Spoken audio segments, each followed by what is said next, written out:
75 سال کے طویل سفر میں کیا کھویا اور کیا پایا، اس کی تفصیل میں جائے بغیر میں صرف اتنا عرض کروں گا کہ اپنی زندگی سے مطمئن ہوں، مجھے کوئی پچھتاوا نہیں۔ راستے میں نشیب بھی تھے اور فراز بھی، چمنزار بھی تھے اور خارزار بھی، بستیاں بھی تھیں اور ویرانے بھی، میں نے انہیں زندگی کا حصہ سمجھا۔ پیار کرتا ہوں، اس کا ہر روپ مجھے عزیز ہے۔ اہل سفر کو خوب جزائے سفر ملی، ہر رہ گزر کے بعد نئی رہ گزر ملی۔ کعبہ صاحب کے سفر کی ابتدا یو پی کے ایک گاؤں پتورا میں 15 فروری 1914 سے ہوئی۔ ان کی ابتدائی تعلیم پتورا کے مقامی اسکول اور جارج اسکول قائم گنج میں ہوئی۔ پتورا کے لہلہاتے کھیت، باغات اور فضاؤں نے انہیں شعری احساس دیا۔ سینٹ جانز کالج آگرہ سے BA اور آگرہ کالج سے LLB کیا، اور یہیں جمنا اور تاج محل کے خوبصورت ماحول اور مولانا حامد حسن قادری و جناب میکش اکبر آبادی کی صحبتوں میں شعری ذوق پروان چڑھا۔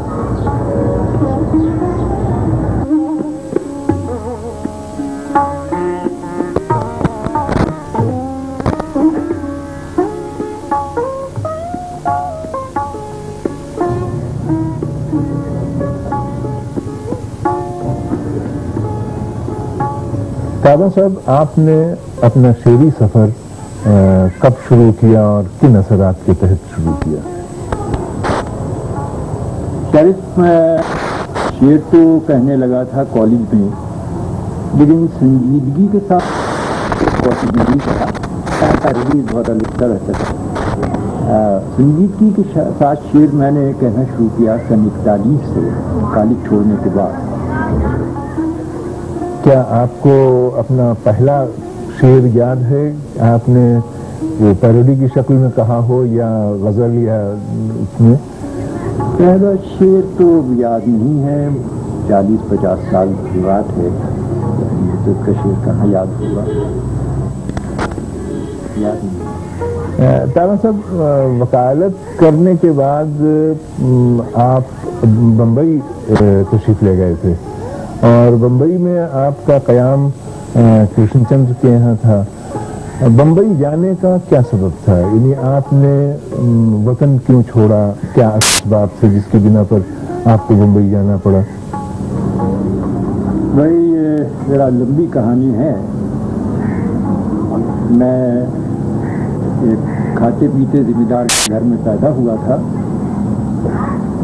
میرے والد اور میرے بھائی کتاب یافتہ تھے، میرے بھائی خان بہادر تھے، میرے والد خان صاحب تھے، اور جیسا کہ اس زمانے میں ہوتا تھا، زمین دار عام طور سے انگریز پرست ہوا کرتے تھے، میرا گھر بھی ویسی قسم کا تھا۔ اس کے بعد میں مارکسزم کی طرف مائل ہو گیا، اور وہاں چھوٹی سی کمیونسٹ پارٹی کی یونٹ تھا، ان کے ساتھ مل کے کام کرنے لگا۔ سیاسی کام کرنے کی بنا پر سن 49 میں مجھے گرفتار کر لیا گیا اور میں ڈیٹین کر دیا گیا۔ جیل سے میں چھوٹا تو میرے والد تو گھر کے دوسرے لوگ بہت ناراض ہو گئے تھے۔ تعلقات کچھ اتنے زیادہ کشیدہ ہوئے کہ مجھے مجبوراً گھر چھوڑ دینا پڑا۔ گھر چھوڑنے کے بعد میں سیدھا بمبئی چلا گیا، اور وہاں کرشن چندر کے گھر کے پاس ان کا ایک آؤٹ ہاؤس تھا، اس میں ساحل لدھیانوی اور اقبال پہلے سے آئے ہوئے تھے اور ٹھہرے ہوئے تھے۔ اچھا۔ میں ابھی اپنا بستر میں نے وہاں ڈال دیا اور میں بھی وہیں رہنے لگا۔ میں تقریباً مجھے ٹھیک یاد نہیں ہے، مہینہ 1.5 مہینہ بمبئی میں رہا، لیکن بمبئی کے حالات، وہاں کا ماحول، وہاں کے طریقے تو کچھ مجھے راس نہیں آئے، چنانچہ میں بمبئی سے واپس آ گیا اور ادھر ادھر گھومتا پھرا، آخر میں دلی پہنچا اور یہاں مطلب جامعہ میں نے ملازمت کری۔ یہاں اس شہر کا تو مزاج ہی بالکل مختلف ہے۔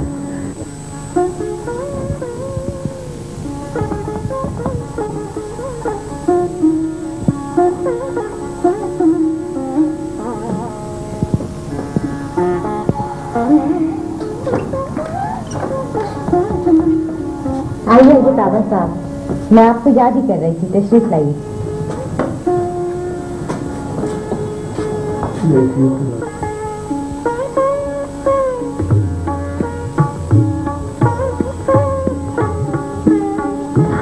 ठीक, कैसे याद किया आपने? ताबा साहब, असल में मैं मौलाना पे काम कर रही हूँ और उसी के सिलसिले में मैं चाह रही थी आपसे कुछ मशवरा करूँ। आपने तो बहुत से तर्जुमे किए होंगे, बताइए आपके कौन कौन से शायर हो चुके हैं? तर्जुमे तो मैंने बहुत किए हैं, शाया सब नहीं हुए हैं। मसलन आरसी दत्त का इकोनॉमिक हिस्ट्री ऑफ इंडिया के दोनों हिस्से शाया हो चुके हैं जो मेरे तर्जुमे किए हुए हैं। फ्रीडम स्ट्रगल पर एक किताब शाया हो चुकी है जो मेरा तर्जुमा की हुई है। Role of the central legislature and freedom struggle, ये शाया हो चुकी है, ये मेरा तर्जुमा की हुई है। और इसके अलावा मैंने जो किताबें तर्जुमा की हैं वो अभी तक शाया नहीं हुई हैं, लेकिन मेरा ख्याल है आइंदा साल 2 साल में वो शाया हो जाएंगी। कई किताबें शामिल हैं। अच्छा, ये बताइए आपके ख्याल में तर्जुमे के लिए क्या क्या चीज़ें बहुत ज़रूरी हैं? मेरा ख्याल ये है कि तर्जुमे के लिए 3 चीज़ों की बहुत ज़रूरत है जी। जिस ज़बान से तर्जुमा आदमी करे उस पर उसको कुदरत हासिल होनी चाहिए, जिस ज़बान में तर्जुमा करे उस पर और ज़्यादा कुदरत हासिल होनी चाहिए, और सब्जेक्ट से उसकी वाक़ियत होनी चाहिए। अगर ये तीनों चीज़ें न हों तो कामयाब तर्जुमा नहीं हो सकता। जी, सब्जेक्ट बहुत ज़रूरी है। सब्जेक्ट बहुत ज़रूरी है। अच्छा, आजकल आप किन किताबों के तर्जुमे कर रहे हैं? मैंने अभी एक किताब का तर्जुमा ख़त्म किया है जो है इंडियन पॉलिटिक्स एंड कम्युनलिज्म। जी। ये हिस्ट्री की किताब है और उनकी बोर्ड के लिए मैंने इसका तर्जुमा किया है और अभी सबमिट किया है मैंने। जी, आपको तो बहुत से कौमी और बैनुल अक़वामी अवार्ड्स मिल चुके हैं, तो ये बताइए कि ये अवार्ड्स आपको किन किन तर्जुमों को मिले? कुछ अवार्ड्स तो मुझे टोटल वर्क को मिले हैं, कुछ किताबों को मिले हैं। मसलन मुझे पद्मश्री का अवार्ड मिला था, वो तो किसी किताब पर नहीं मिलता है। जी हाँ। सोवियत लैंड नेहरू अवार्ड मिला था, वो भी मेरे टोटलिटी ऑफ वर्क पर मिला था। साहित्य अकेडमी अवार्ड जरूर मेरी किताब है नवाया वारा, उसको मिला था। मोदी गालिब अवार्ड भी उस किताब पर मिला था। उसके अलावा बहादुर शाह जफर अवार्ड मिला है और यूपी उर्दू अकेडमी के अवार्ड्स मिले हैं। अवार्ड्स तो मुझे काफ़ी मिले हैं और इनमें से कुछ जैसे मैंने किताबों को मिले हैं, कुछ टोटल की। मगर एक तो बात यह है कि आपने अपना पद्मश्री वापस कर दिया था, तो ये बताइए कि उसके क्या वजूहात थी और उससे कोई फ़ायदा आपको लगता है, कोई फ़ायदा हुआ?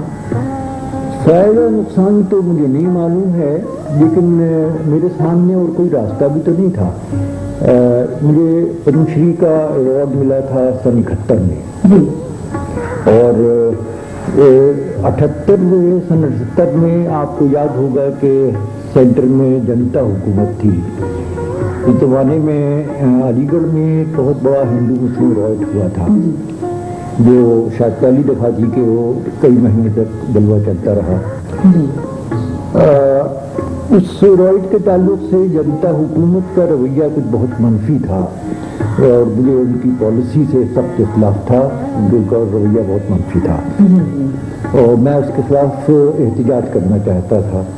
अब ज़ाहिर है कि एहतजाज करने का मेरे पास और तो कोई ज़रिया था नहीं, इसलिए मैंने पद्मश्री अवार्ड वापस करके एहतजाज किया। ताबा साहब, आपने अपना मजमुआ हदीस दिल अपनी बीवी के नाम मानवन किया है। कहते हैं कि उन्होंने आपके लिए अपने जेवर तक दे दिए थे, ये क्या वाकया था? ऐसा है कि मकतबे में मेरा तकर्रुर एक फ्लैट की आसामी पर हुआ था। तनख्वाह बहुत कम थी, मेरे बच्चे थे, हम लोगों की जरूरत नहीं हो पाती थी और उसका खासा मखलूस हो गया था। कर्ज अदा करने का कोई तवील भी नहीं थी। मैंने अपनी बीवी से दिया, मैंने कहा कि छोटा बकरा होना चाहिए और जरूरत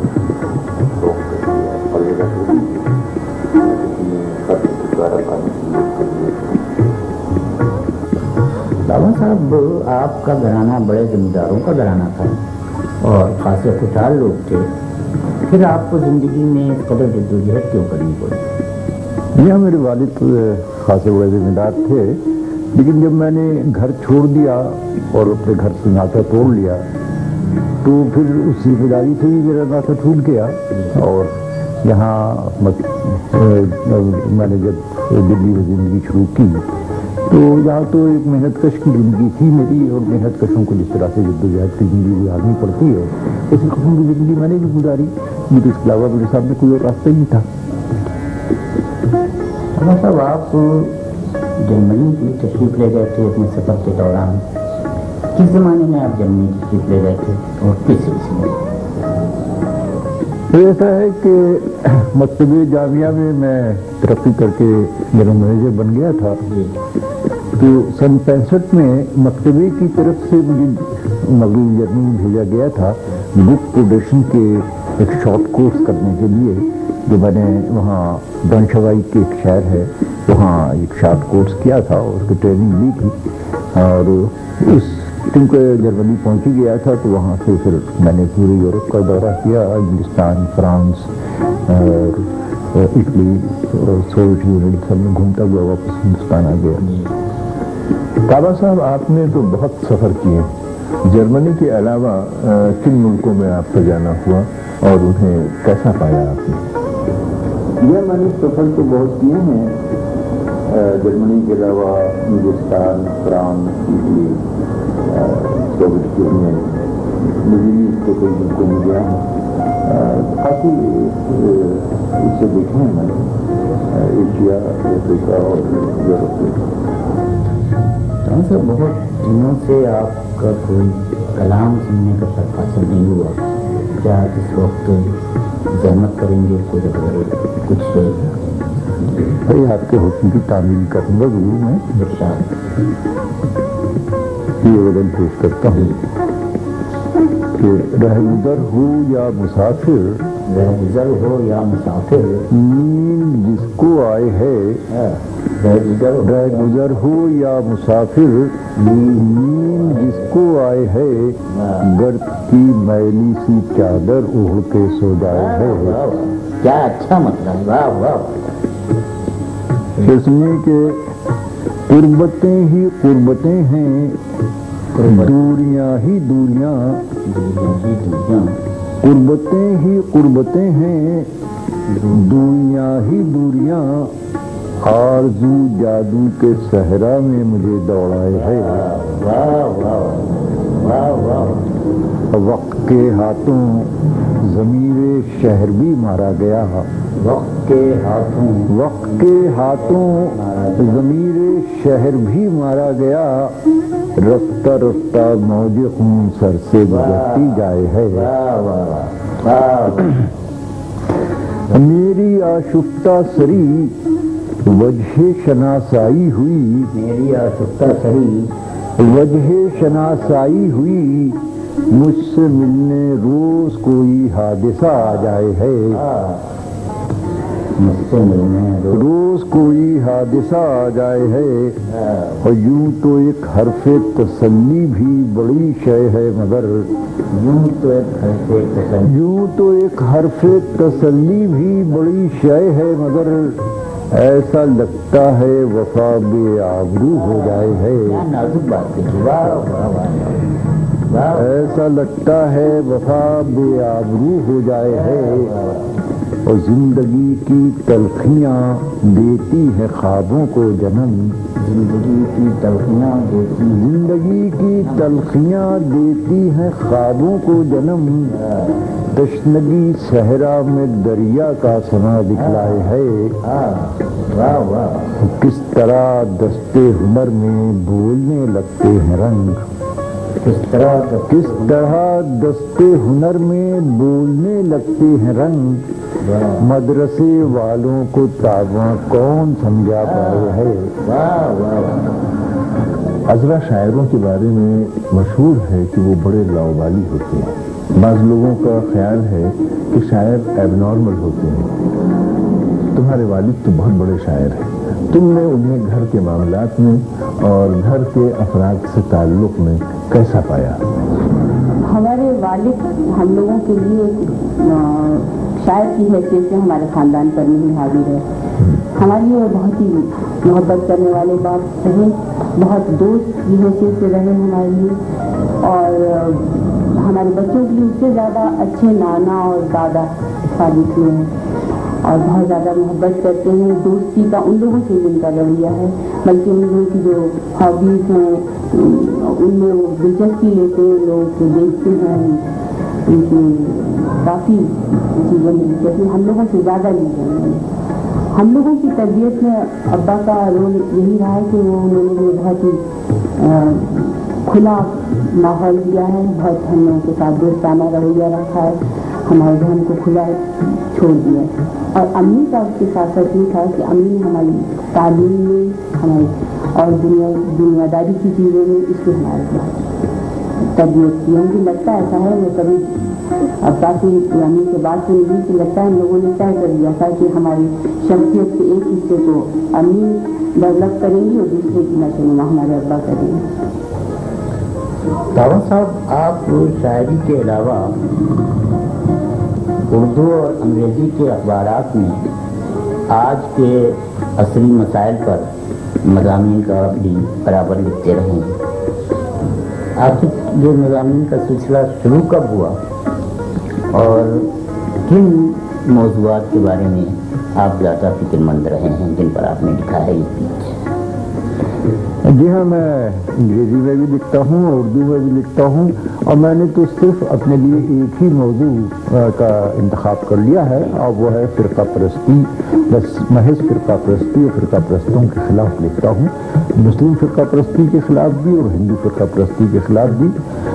और मैं ये समझता हूँ कि आज हमारे मुल्क को जिन मसाइल का सामना करना पड़ रहा है उनमें सबसे अहम मसला है फ़िरका परस्ती का, जो हमारे मुल्क के इस्तेहकाम को और हमारे मुल्क की सालमियत के लिए बहुत बड़ा ख़तरा है। तरक्की पसंद तहरीक से आपका क्या ताल्लुक़ रहा है और आपने उस तहरीक के असरात को किस तरह कबूल किया? तरक्की पसंद तहरीक से मैं शुरू से जुड़ा हुआ हूँ। इतना जरूर है कि इस ज़माने में मैं फतेहगढ़ में था, फतेहगढ़ बहुत छोटी जगह है, मेरा कोई रास ताल्लुक़ तरक्की पसंद तहरीक या तस्दीक जो नहीं था। लेकिन दिल्ली आने के बाद फिर मेरा रास ताल्लुक़ भी हो गया है, तो मैं आज भी तरक्की पसंद तहरीक से जुड़ा हुआ हूँ और तरक्की पसंद तहरीक को सही अदबी तहरीक समझता हूँ। क्या आज भी आप तरक्की पसंद मुसन्निफ़ीन की किसी अंजुमन की ज़रूरत महसूस करते हैं? जी, मेरा ख्याल है इसकी ज़रूरत है कि हमें बहुत ही मजबूत तहरीक तंजीम रखनी चाहिए। हमारी तंजीम है काफ़ी मजबूत भी है। ये जरूर है कि हम इस वक्त इतने एक्टिव नहीं है जितने हमें होना चाहिए, लेकिन मेरा ख्याल है हम जल्द ही बहुत एक्टिव भी हो जाएंगे। मजबूत तहरीक बहुत ज़रूरी है। आपने अपना अदबी सफ़र नज़्म से शुरू किया था, बाद में आपने गज़लें कही। लोग गज़ल से नज़्म की तरफ जाते हैं, आप नज़्म से गज़ल की तरफ आए, इसका कोई ख़ास सबब? बात तो बड़ी अजीब मालूम होती है, लेकिन मैंने शेर कहना जब शुरू किया है 40 से, तो ज़्यादा गज़ल ही कही थी। गालिबन हर शख्स गज़ल से शुरू करता है। साल 2 साल में गज़लें कहता रहा, उसके बाद नज़में कहनी शुरू की, यानी इनका सिलसिला फिर 50 तक जारी रहा। 50 में मेरी नज़मों का मजमुआ साहिब लड़ना शाया हुआ, और ये चीज़ मैं बार बार कह चुका हूँ, लिख भी चुका हूँ, कह भी चुका हूँ कि मजमूए की इशाअत के बाद मैं कुछ बहुत मुतमईन नहीं था अपने उस मजमूए से। उसमें कुछ नज़में मुझे बहुत पसंद थी, आज भी बहुत पसंद हैं, लेकिन मजमूए इस बात से मुझे कुछ कमज़ोर मालूम हुआ रहा।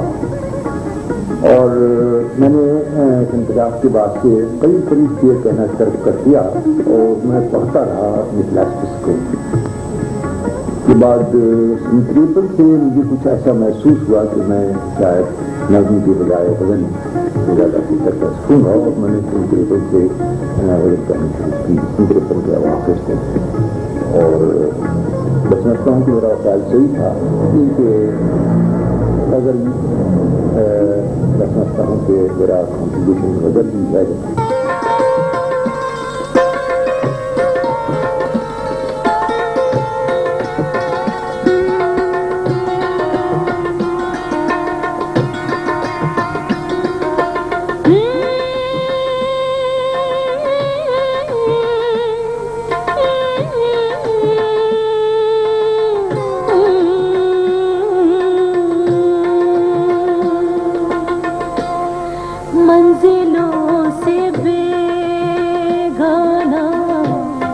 آج بھی سفر میرا منزلوں سے بیگانہ، آج بھی سفر میرا، رات بے سحر میری، درد بے اثر میرا، منزلوں سے آج بھی سفر میرا.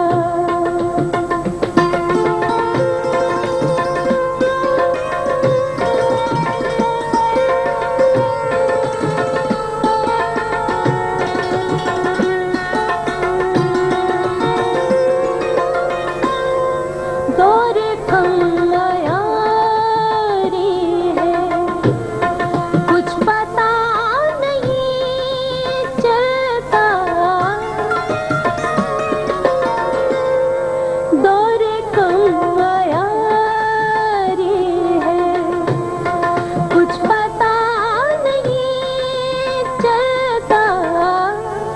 کون میرا قاتل ہے، کون چارگر میرا، کون میرا قاتل ہے، کون چارگر میرا، رات بے سحر میری، رات بے سحر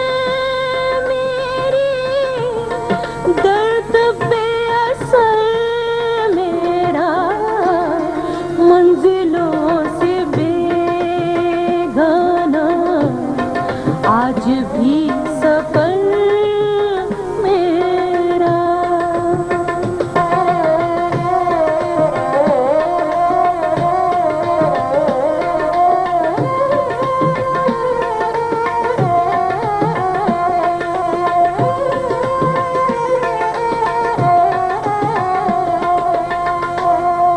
گمراہی کا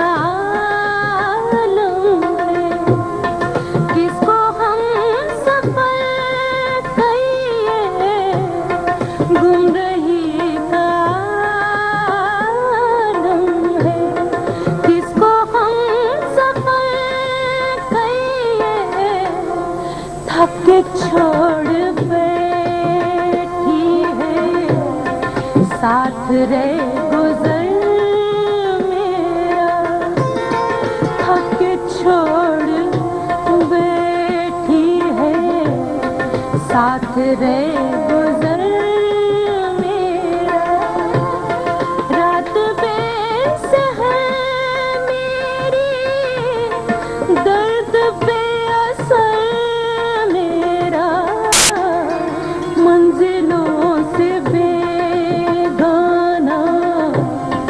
آج بھی سفر میرا.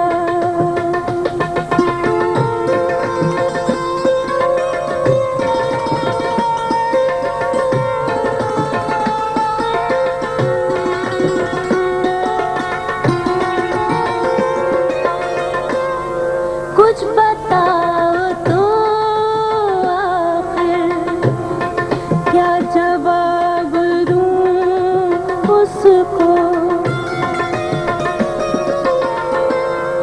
کچھ بتاؤ تو آخر، کیا جواب دوں اس کو، ایک سوال کرتا ہے روز مجھ سے گھر میں،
आस्तानों पर कब झुका था सर मेरा, वरना आस्तानों पर कब झुका था सर मेरा।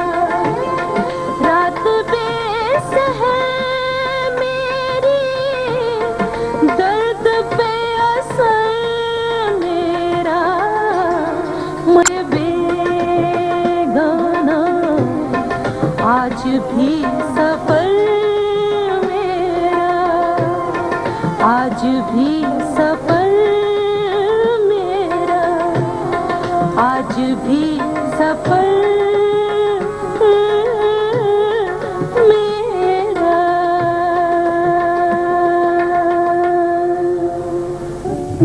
ताबा साहब, कहा जाता है कि तरक़-उल-सिंध तहरीक के उरूज के ज़माने में बाज़ अदीबों के सख्त रवैये ने तहरीक को नुकसान पहुंचाया।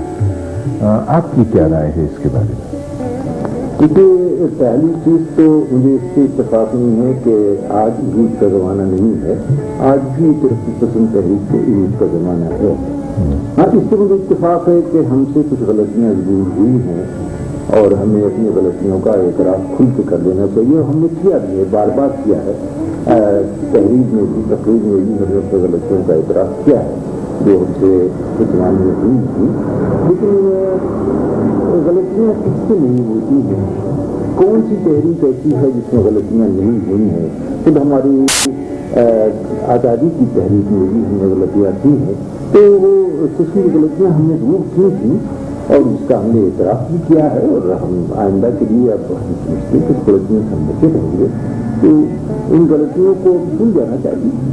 ताबा साहब, ये बात बहुत अजीब सी है जो मैं आपसे पूछने जा रहा हूँ, लेकिन मैं ये जानना चाहूँगा कि आपने किन कदीम या हम असर शुआरा का असर कबूल किया? ये सवाल मैं खुद अपने से भी बारहा करता रहा हूँ।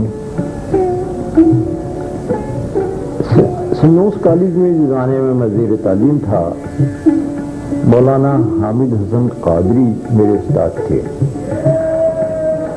और हज़रत अकबर माइकश अकबर आबादी से मेरे बहुत करीबी ताल्लुकात थे। इन दोनों का मैंने बहुत असर कबूल किया है, लेकिन मैं शायरी की हद तक किसी का शागिर्द नहीं हूँ, न कोई मेरा शागिर्द है। मैंने अपने क्लासेस को मुताला किया है, बगौर मुताला किया है, और जाहिर सी बात है कि मेरे उस्ताद ने उनका असर भी कबूल किया होगा, लेकिन मैंने कसदन कभी किसी के असर कबूल करने की कोशिश नहीं की। वो याद नहीं पड़ता कि मैंने ऐसा किया हो। हाँ, मुझे बाज़ अपने शुअरा में बाज़ शायद बहुत पसंद थे, हैं, मतलब मीर तो शायद सभी को पसंद है, मुझे भी पसंद है, वालिद मुझे सभी को पसंद है, मुझे भी पसंद है। मुझे ख़ास तौर से मोमिन बहुत पसंद है, और कुछ शायर हैं जिनको मैं बहुत पसंद करता हूँ और उन्होंने बहुत पढ़ा भी है। उनके कुछ असरात भी कबूल किए होंगे, लेकिन ये बताना मेरे लिए ज़रा मुश्किल है कि किस किस के मैंने असरात कहाँ कहाँ कबूल किए। कहते बंगाल पर आपकी एक बहुत अच्छी नज़्म पड़ोसन है। वो मुझे इसलिए याद रही कि उसमें आपने आवाज़ से सारा तासुर पैदा किया है। इस तरह की नज़में कम पढ़ने में आती हैं। क्या वो नज़्म आप सुना सकेंगे? ये हम बहुत पुरानी नज़्म है, शायद मुझे याद तो न हो, लेकिन मैं किताब में देखकर वो नज़्म जरूर सुना सकूँगा। मेरे पास शायद लफ्ज़ मौजूद है।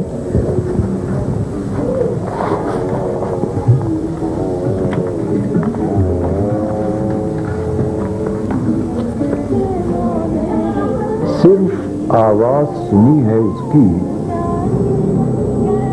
शब की तन्हाई में क्या गाती है, क्यों गाती है, कौन कहे।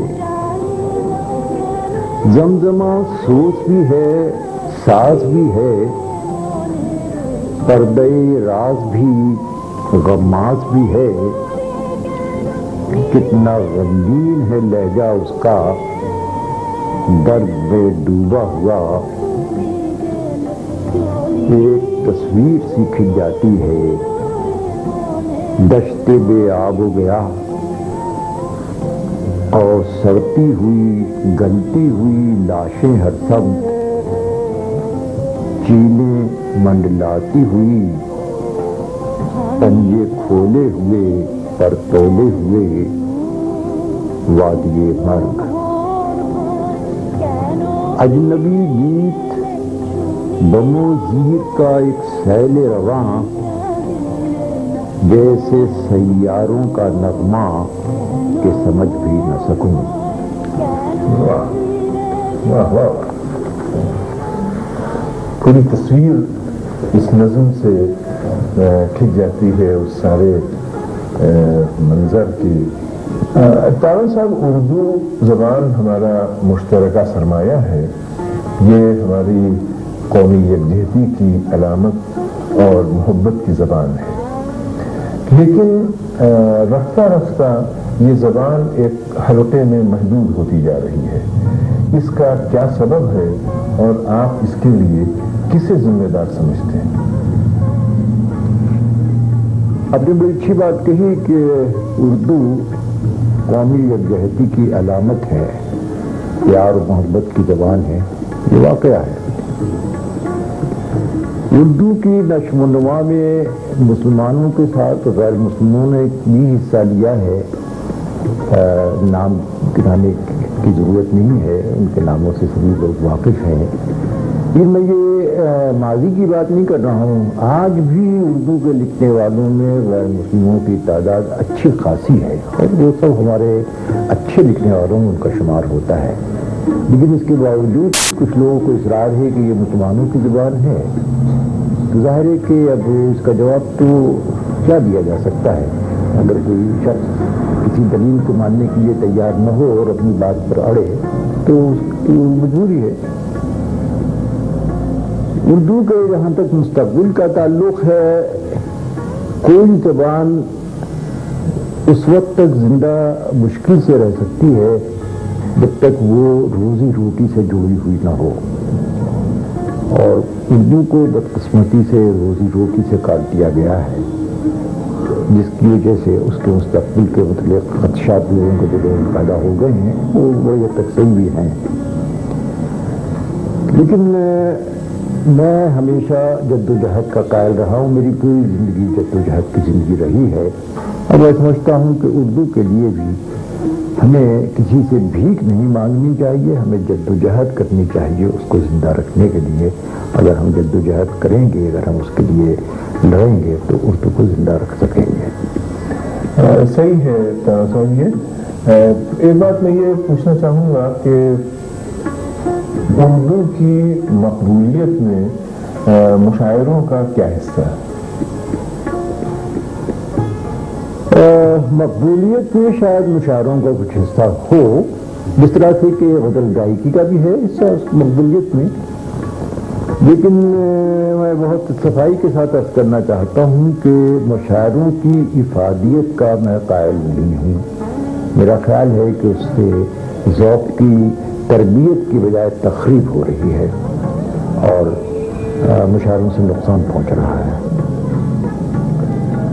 تارا صاحب، آپ نے زندگی کا سفر کچھ خوابوں کے ساتھ شروع کیا تھا، کیا اس سفر کے ساتھ آپ کے خوابوں کا سلسلہ بھی جاری ہے؟ انسان نے ہمیشہ خواب دیکھے ہیں اور ہمیشہ خواب دیکھتا رہے گا، یہی خواب تو انسان کی بقا کے ضامن ہے، زندگی کے بقا کے ضامن ہے۔ جو انسان خواب دیکھنا چھوڑ دے تو زندگی ختم ہو جائے۔ میں نے بھی بہت سے خواب دیکھے تھے، آج بھی خواب دیکھتا ہوں، اور خواب دیکھنے کا سلسلہ آج بھی جاری ہے۔ جستجو ہو تو سفر ختم کہاں ہوتا ہے، جستجو ہو تو سفر ختم कहाँ होता है। यूं तो हर मोड़ पे मंजिल का गुमान होता है। जुस्तजू तो मंजिलों से बेगाना ये सफर आज भी जारी है।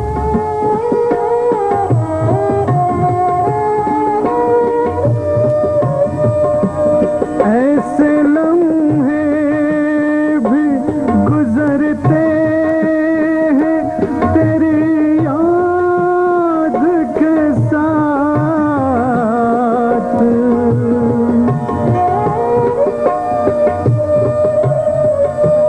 ऐसे लम्हे भी गुजरते हैं तेरी याद के साथ। दिल पे कम वक्त धड़कना भी गरा होता है। दिल पे कम वक्त धड़कना